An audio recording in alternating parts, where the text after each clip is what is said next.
Merci d'être présent pour cette nouvelle session consacrée à un webinaire sur les portefeuilles conseillés, donc un état des lieux aujourd'hui de la vision marché et des différentes variations qui ont été réalisées dans ces portefeuilles conseillés avec Nicolas Musberger qui est gérant analyste chez la Banque Postale Asset Management. On va commencer avec la Chine.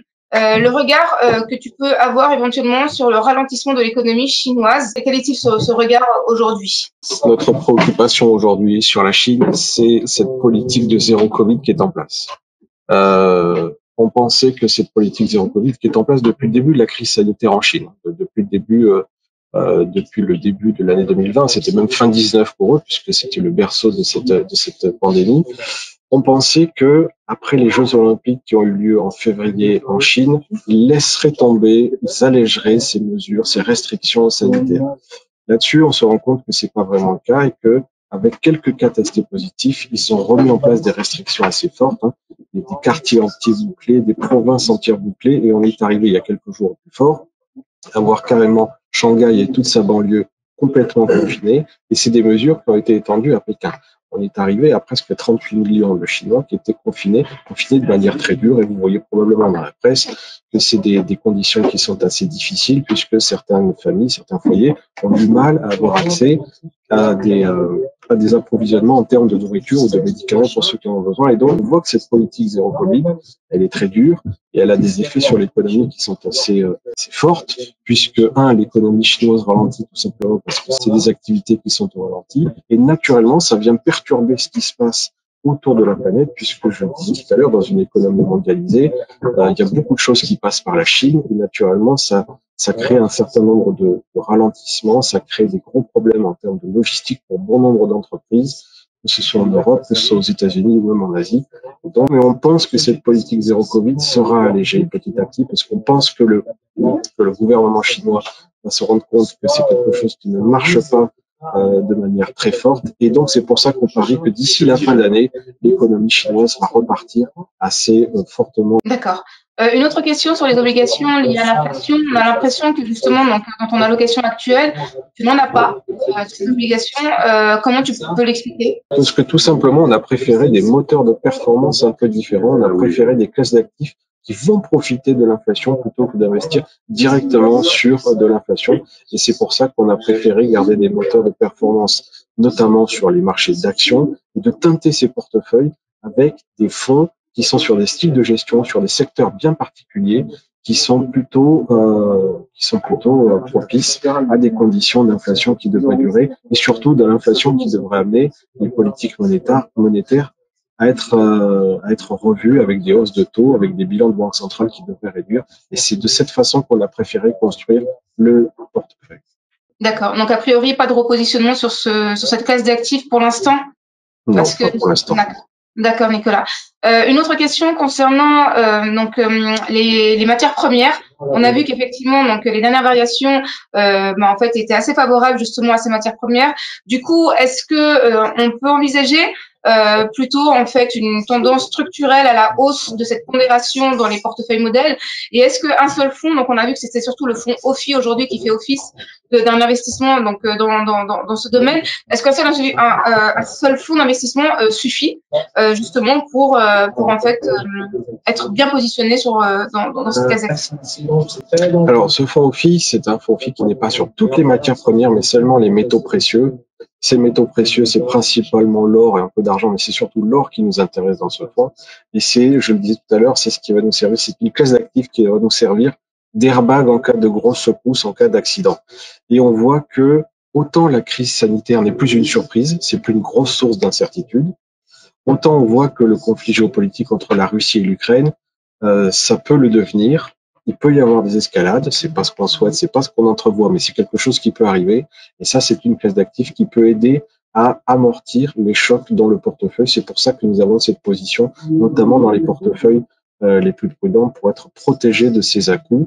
C'est pas une classe d'actifs qui est là structurellement. Encore une fois, si les incertitudes se lèvent, c'est probablement une classe d'actifs qui sera baissée, voire même soldée dans le portefeuille. Mais pour l'instant, on a préféré la garder en place dans les portefeuilles sans l'augmenter. D'accord. Alors, tu parles des métaux précieux. Une autre question, c'est justement sur le pétrole. Est-ce que vous êtes investi sur donc le cours du Brent et si oui, comment?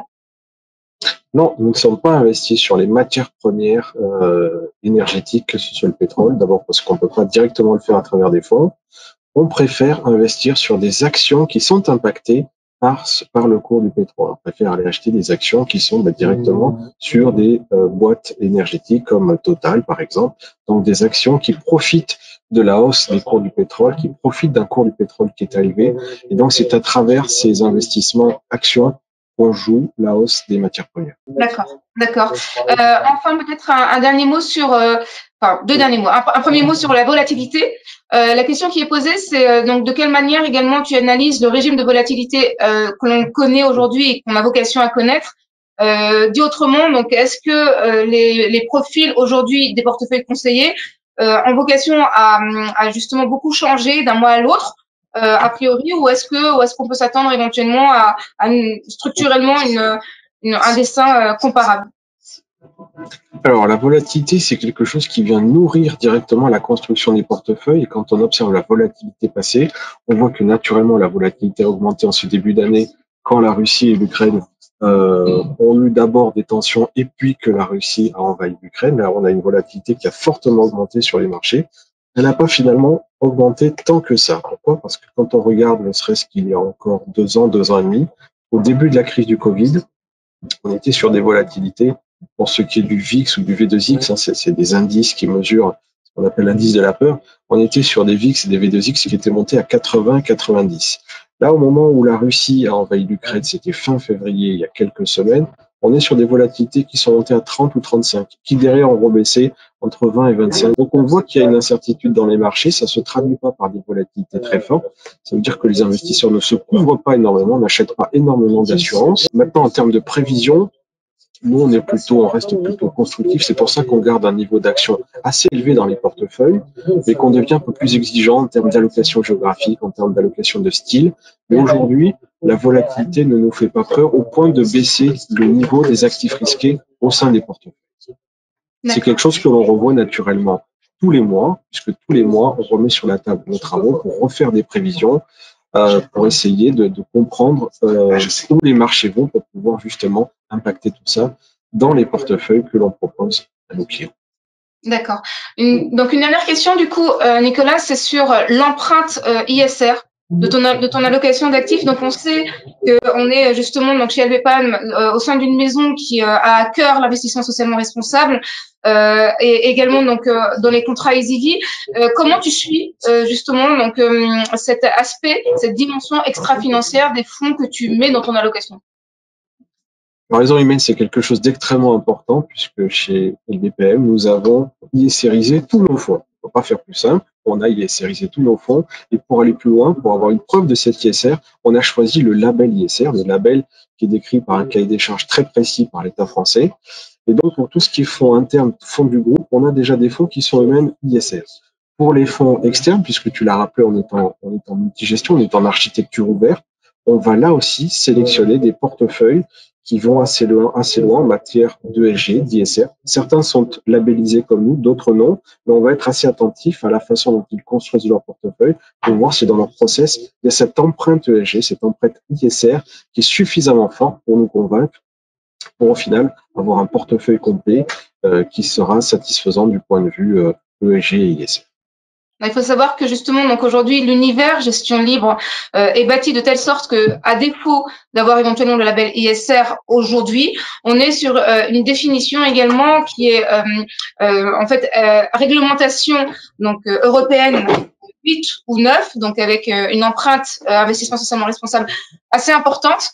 Et sinon, on a également une notation extra-financière par notre fournisseur de données, Morningstar, qui justement rend compte du nombre de globes, en fait, donc un score durabilité qui est entre 3 et 5, c'est-à-dire donc parmi justement donc les meilleures notes en question. Voilà. Donc du coup, un versant assez important également donc dans l'univers gestion libre que l'on vous met à disposition. Bah écoute Nicolas, je pense qu'on a terminé avec l'ensemble des questions. Est-ce que tu veux ajouter quelque chose éventuellement? Je crois qu'on a dit beaucoup de choses et je vais vous souhaiter une bonne continuation et on se reparle le mois prochain. Et voilà, je vous rappelle que donc cette session est enregistrée.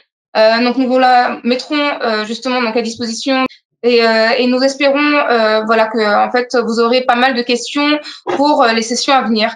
Merci énormément pour votre participation. Un grand merci à toi Nicolas pour ton éclairage et je vous dis à très bientôt.